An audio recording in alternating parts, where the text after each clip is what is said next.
देखो बेटा, आप लोग लास्ट टाइम हम लोगों ने बायोट सेवर्ट लॉ की एप्लीकेशंस हम लोगों ने स्टार्ट किया था। एप्लीकेशंस में एक एप्लीकेशंस पढ़ी थी, magnetic field due to long straight current carrying wire. बहुत अच्छा डेरिवेशन आप लोगों ने किया था।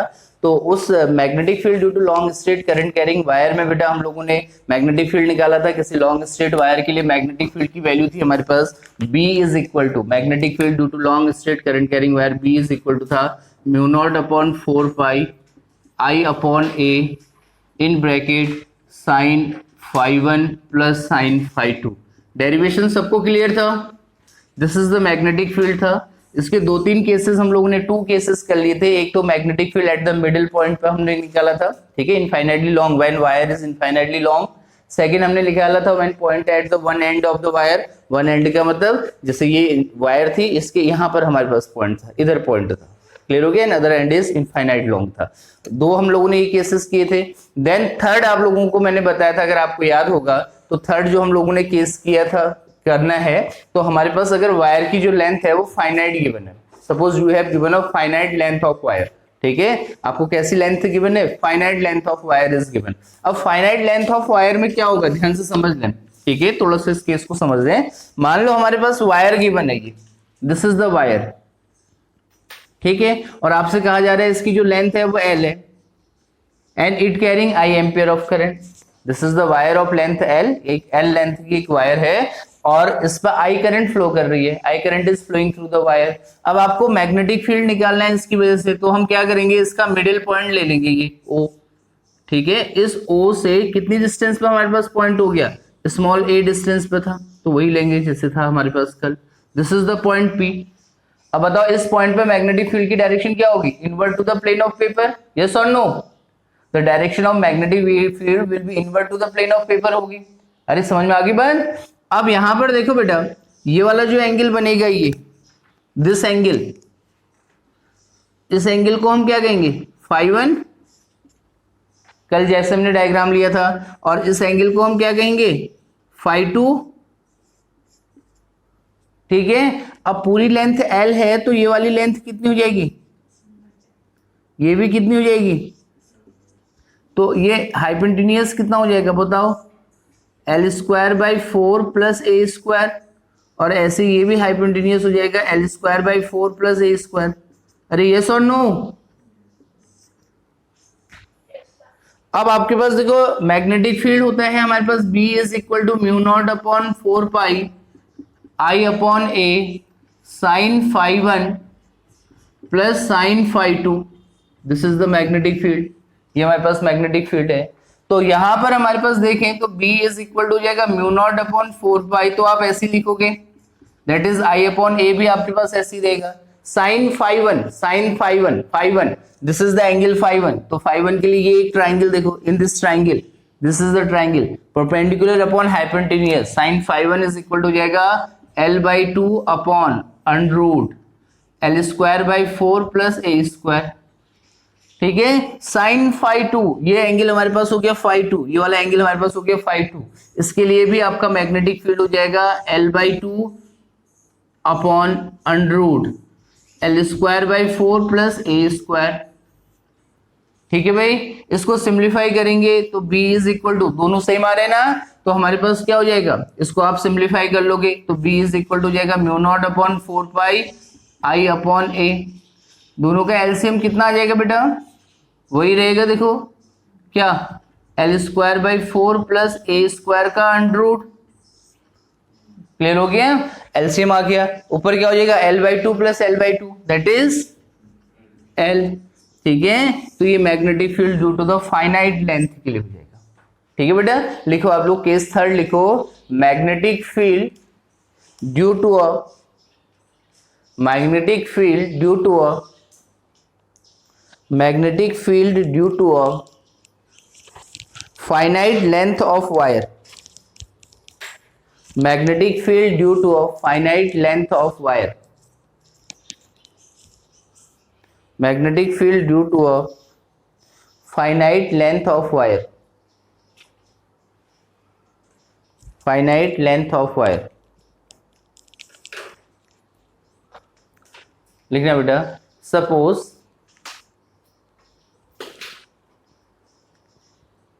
रेस करके लिखना। Suppose L is the length of wire, suppose L is the length of wire, suppose L is the length of wire,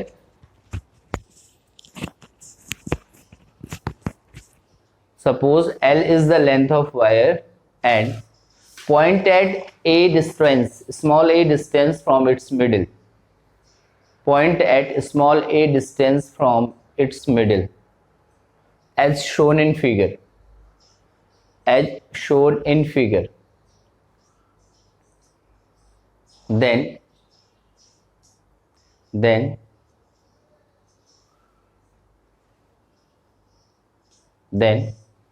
the magnetic field at the point P is, magnetic field at the point P is, magnetic field at the point P is, board में लिखा हुआ है बेटा, इसको आप लोग note करो।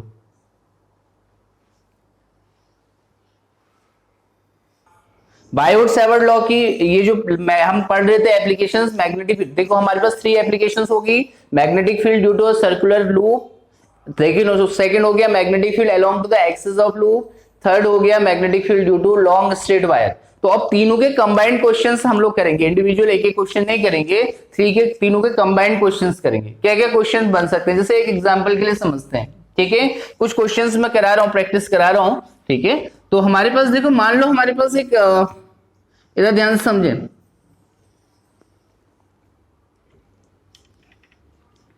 कि भाई it is a semi circular loop ना, इसका सेंटर ओ होगा यहां पर। Suppose this is a semi circular loop, semi circle है ये, ऑफ रेडियस आर, ठीक है, and current is flowing in this direction, ऐसे करंट फ्लो कर रही है।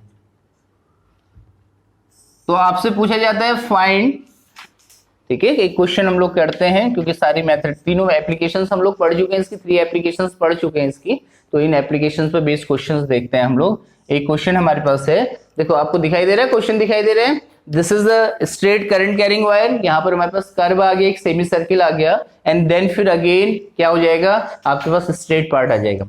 और आपसे कहा जा रहा है find the magnetic field at the, इसमें I current is flowing through the wire, इससे आई करंट फ्लो कर रही है, ठीक है। आपसे क्वेश्चन कहा जा रहा है find the magnetic field at the point O, find an expression for magnetic field at the point O, at the point O. Find an expression for magnetic field at the point O. This is clear to everyone?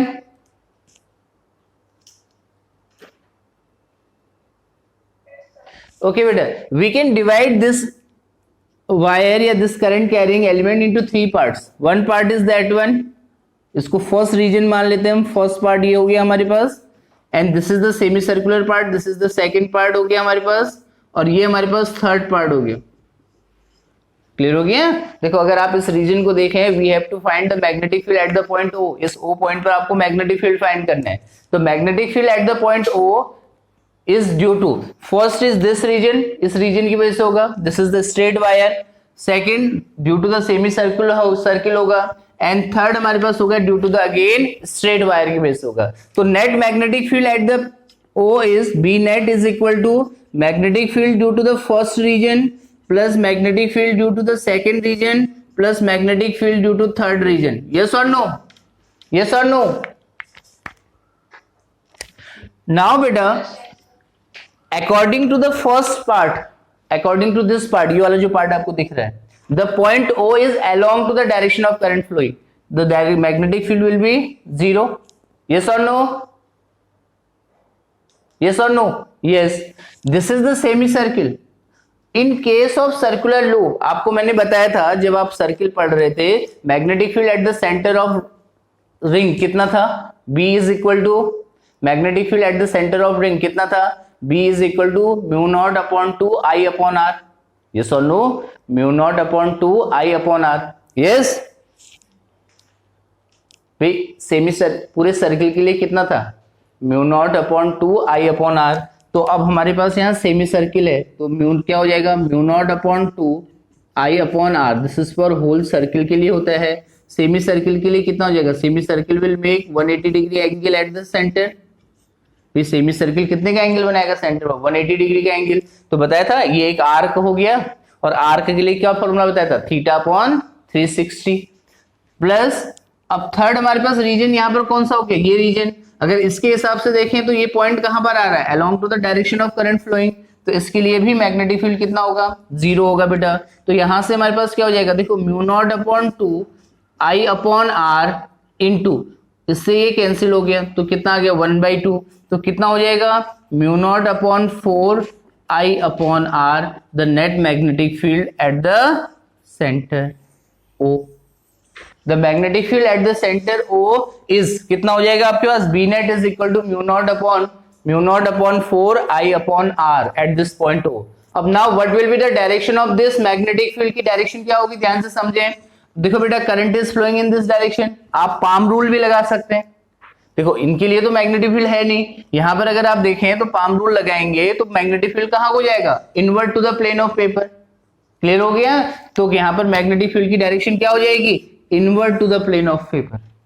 ठीक है, तो इतना कहां को लगेगा, invert direction, invert to plane of paper. This is clear और not, this question is clear to everyone. ये question सबने कर लिया, इतना समझ में आ गया सबके। इसी क्वेश्चन को मैं चेंज कर रहा हूं और क्वेश्चन आप सॉल्व करके दिखाओगे मुझे। ठीक है, क्वेश्चन को मैं चेंज कर रहा हूं। अब क्वेश्चन क्या है हमारे पास, ध्यान से समझें। ठीक है, क्वेश्चन में हमसे क्या कहा जा रहा है, दिस इज द, ये ध्यान से समझें। ये हमारे पास ये एक कॉइल है, एक तो सेमी सर्किल सेम ऐसा ही है। इसी क्वेश्चन को मैं थोड़ा सा और चेंज कर दे रहा हूं, देखिए कितने लोगों के समझ में आ गया।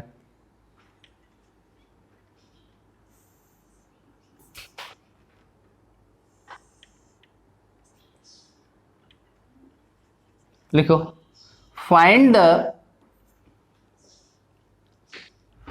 द लिखा ही हुआ है, find an expression for magnetic field at the point O।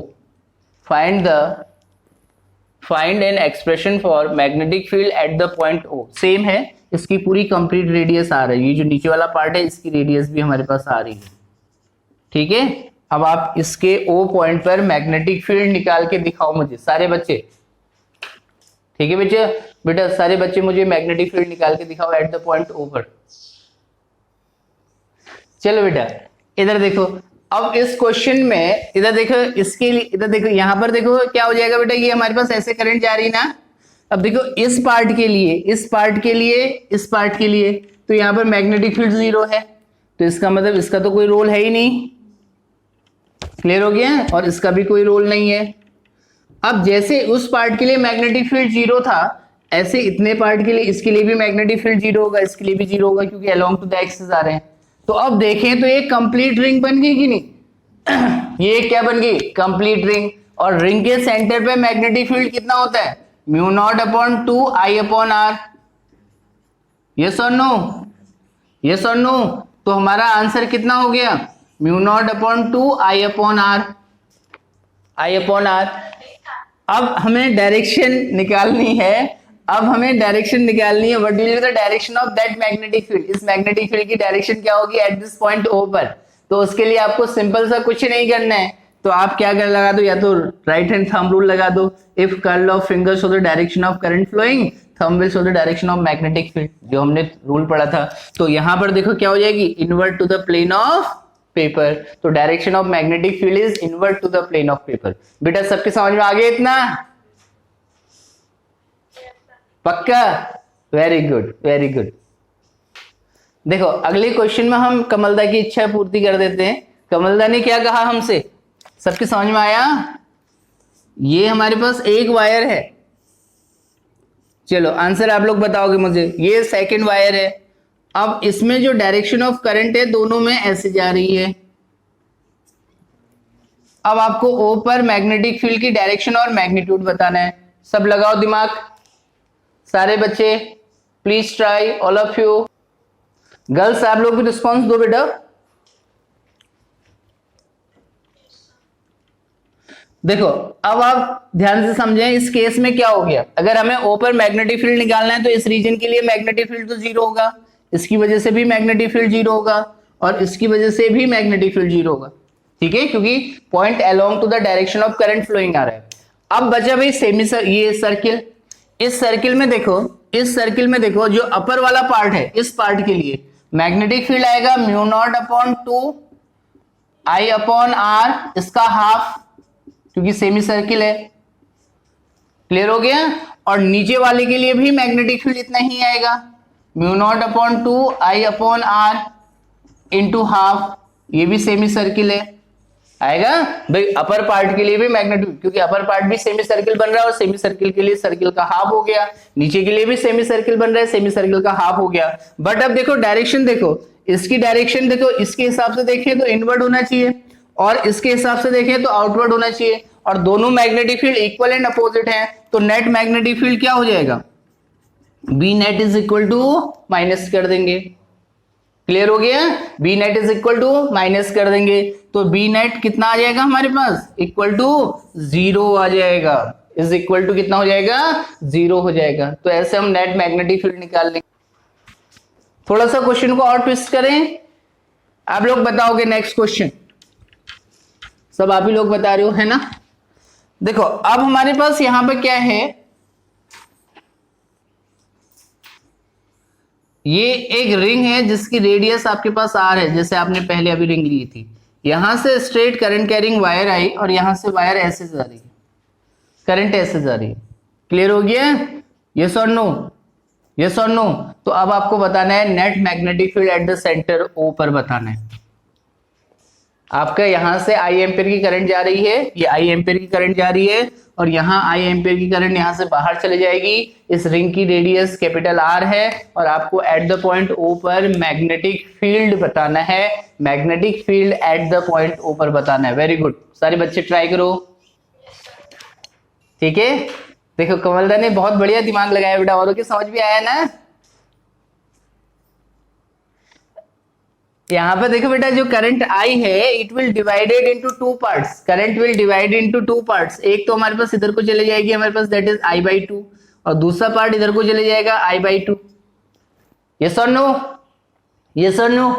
अब क्या हो गया, due to this part no magnetic field at the centre, कोई भी मैग्नेटिक फील्ड नहीं होगा, क्यों नहीं होगा, क्यों नहीं होगा, because along to the direction of current flow according to the Biot Savart law magnetic field is 0।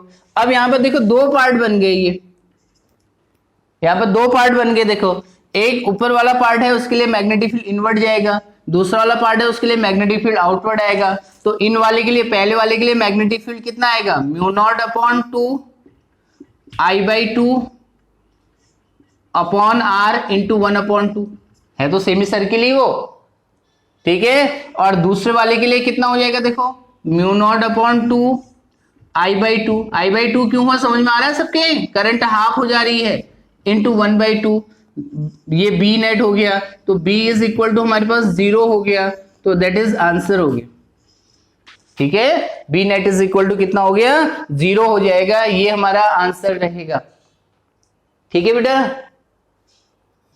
चलो नेक्स्ट क्वेश्चन में थोड़ा सा पैटर्न और चेंज कर देते हैं, क्लियर हो गया, क्या पैटर्न चेंज करते हैं, ध्यान से समझें।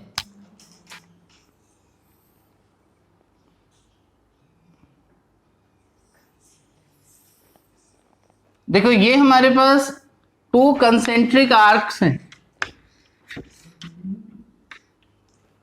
2 कंसेंट्रिक आर्क हैं,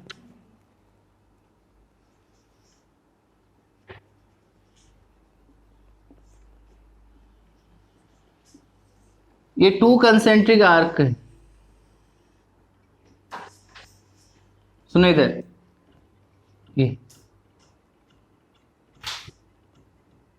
ये 2 कंसेंट्रिक आर्क है, ये तो केवल रेडियस दिखाने के लिए मैंने किया हुआ है, डायग्राम बहुत बढ़िया नहीं बना, कोई दिक्कत नहीं है ना, मेरी ड्राइंग बहुत अच्छी नहीं है, लेकिन समझ आ जाएगा क्वेश्चन। देखो इसमें क्या कर रहा है, ये P मान लो इसको, ये Q है, ये R है, ये S है, यहां से आपके पास I करंट जा रही है, ये करंट इधर जाएगी, ये इधर जाएगी और ये इधर जाएगी, क्लियर हो गया।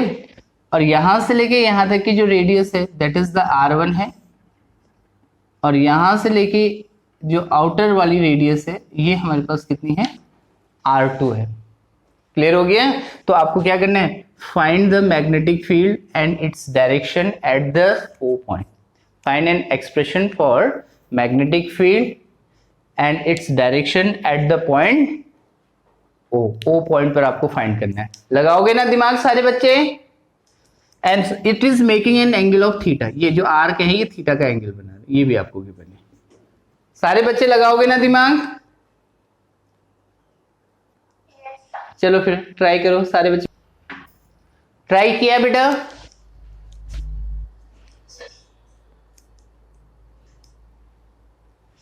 देखो यहां पे ध्यान से समझे। देखो बेटा अगर यहां पर इस आर्क, इसको पूरे कंप्लीट पार्ट को देखें तो यहां पर एक पार्ट है आपके पास PQ, QR, RS and SP। देखो 4 पार्ट्स हैं कि नहीं है। अगर आप इस पूरे उसको देखोगे तो magnetic field at the P, net magnetic field is किसकी वजह से होगा, B1, यानी कि magnetic field due to the PQ part, PQ part की वजह से होगा, P से Q वाले पार्ट की वजह से होगा, प्लस फिर magnetic field due to QR part, Q से R पार्ट की वजह से होगा, फिर plus magnetic field due to RS part, RS part की वजह से होगा, फिर plus magnetic field due to SP part होगा। हर्षित इतना समझ में आया बेटा। अपेक्षा ओके, इतना सबकी समझ में आ गया, गुड। अब देखें, सबसे पहले देखो PQ पार्ट के लिए मैग्नेटिक फील्ड देखो बेटा, magnetic field due to PQ हमारे पास इतना, ये वाला देखो, ये वाला पार्ट है PQ पार्ट है। देखो PQ एक आर्क बना रहा है कि नहीं बना रहा है। इस आर्क के लिए मैग्नेटिक फील्ड कितना होगा, μ0/2 I/R1 इंटू θ/360, क्योंकि सेंटर पे कितने का एंगल बना रहा है, ये थीटा का एंगल बना रहा है। यस और नो, यस और नो। तो अब यहां पर देखो बेटा, और इसके लिए जो मैग्नेटिक फील्ड होगा इसकी डायरेक्शन इनवर्ड होगी। अब आप अगर देखें तो यहां पर ये रेडियस है R1। अब हमारे पास देखो R1 क्या है, लेस देन R2 है। तो अगर R1 लेस देन R2 है, चलो पहले इसको लिख लेते हैं, अभी मैं साइन नहीं लिख रहा हूं, नॉर्मल लिख ले रहा हूं। फिर उसके बाद देखो QR के लिए, देखो QR के अकॉर्डिंग देखें तो लाइन कहां है, along to the direction of current flow. तो QR के लिए मैग्नेटिक फील्ड कितना हो जाएगा, 0।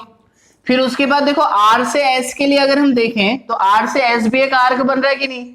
इस आर्क के लिए भी मैग्नेटिक फील्ड कितना होगा, μ0/2 I/R2 इंटू θ/360।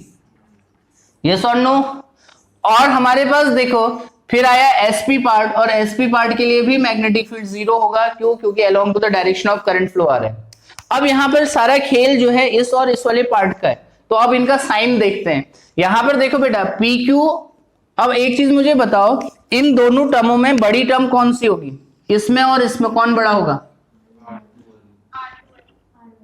R1 वाली बड़ी होगी, क्योंकि R1 इनवर्सली प्रोपोर्शनल है, तो ये बड़ी होगी। तो इसको एक काम करते हैं, पॉजिटिव ले लेते हैं। क्लियर हो गया। अब यहां पर आप देखो, यहां पर क्या होगा, इस वाले PQ पार्ट की वजह से magnetic field inward to the plane of paper होगा कि नहीं होगा, और इसकी वजह से magnetic field outward to the plane of paper होगा। आप समझ पा रहे हैं, डायरेक्शन समझ पा रहे हैं। इसके लिए मैग्नेटिक फील्ड इनवर्ट होगा, ये कहां को होगा, इनवर्ट डायरेक्शन में ये, और ये कहां को होगा, आउटवर्ड डायरेक्शन में। हाँ या ना, अरे डायरेक्शन समझ में आया। इसके लिए मैग्नेटिक फील्ड इनवर्ड होगा, इसके लिए मैग्नेटिक फील्ड आउटवर्ड होगा। तो इनवर्ड ये बड़ा है, इसको पॉजिटिव ले लेते हैं। क्यों, क्योंकि यहाँ R1 छोटा है तो ये बड़ा टर्म आएगी, और तो इसको हम क्या ले लेंगे, माइनस ले लेंगे। सबको दिख रहा है ना इतना, यस और नो। अब B net is equal to कितना आ गया, बी नेट। देखो यहां तक किसी को कंफ्यूजन है तो प्लीज बोलो मुझे। अब होल इक्वेशन में देखो बेटा, μ0/2 कॉमन है, I भी कॉमन है सब में। देखो μ0/2 भी कॉमन है, I भी कॉमन है, ठीक है। तो ब्रैकेट के अंदर हो जाएगा 1/R1 माइनस 1/R2, और एक और कॉमन है θ/360 डिग्री। तो ये हमारा आंसर हो जाएगा, नेट मैग्नेटिक फील्ड हो जाएगा। अगर यहीं पर अगर वैल्यू दिए रहेंगे तो वैल्यू पुट कर देंगे। क्लियर हो गया? अगर जैसे I1 R1 की जगह वैल्यू दी रहती तो हम डायरेक्ट उसकी वैल्यू पुट कर देते। और ये हमारे पास हो गया B net is equal to mu naught I upon 2 in bracket 1 upon R1 minus R2 theta upon 360। तो बड़ा कौन है? ये वाली टर्म। इसकी डायरेक्शन क्या है? इनवर्ट। तो इसकी डायरेक्शन भी क्या रहेगी? Invert to the plane of paper ही रहेगी। डायरेक्शन हमेशा दो वेक्टर अगर अपोजिट डायरेक्शन में होते हैं तो डायरेक्शन किसकी चलती है? बड़े वाले वेक्टर की। तो बड़े वाला वेक्टर कहां है? इनवर्ट टू द, इसकी डायरेक्शन भी कहां होगी? Invert to the plane of paper. सबके समझ आ गया बेटा? चलो एक और क्वेश्चन आप लोगों को देते हैं, फिर उसके बाद थोड़ा सा और चेंज करेंगे। देखो अब नेक्स्ट क्वेश्चन में आपके पास क्या है? आपको एक स्क्वायर गिवन है, इधर ध्यान दें। आपको एक स्क्वायर गिवन है, ये दिस इज द स्क्वायर। ये आपके पास एक स्क्वायर है, ये इसका सेंटर है O, ठीक है? ये स्क्वायर है और इस स्क्वायर की साइड है A, ठीक है? You have given A square of side A और ये हमारे पास इसमें I करंट फ्लो कर रही है इस डायरेक्शन में। I current is flowing in this direction, ऐसे I करंट फ्लो कर रही है और इसकी साइड है small a। Find the expression for magnetic field at the centre O। एक क्वेश्चन तो आपको ये लिखना है। दूसरा ऐसा ही एक क्वेश्चन और है, ये आपके पास एक रेगुलर हेक्सागन दिया हुआ है, रेगुलर हेक्सागन है ये, और इसमें भी करंट फ्लो कर रहा है। How much current? I current is flowing in it. ये इसका सेंटर है O और इसमें की भी साइड है स्मॉल a। एक क्वेश्चन आपके पास ये है। सेकंड क्वेश्चन, पहले क्वेश्चन में ये स्क्वायर ऑफ साइड a है, दूसरे में ये रेगुलर हेक्सागन है of side small a। Regular hexagon की ऑल साइड इक्वल होंगी और इसमें I करंट फ्लो कर रही है, इसमें भी I करंट फ्लो कर रही है, इसमें भी I करंट फ्लो कर रही है। तो आपको एक्सप्रेशन फाइंड करना है मैग्नेटिक फील्ड का। Find an expression for magnetic field and its direction at the point O। Please all of you note this question और सॉल्व करके आप लोग मुझे भेजेंगे इस क्वेश्चन को, प्लीज, ठीक है? आज इसको इतना ही करेंगे बेटा। Thank you. आप नोट कर लो क्वेश्चंस को।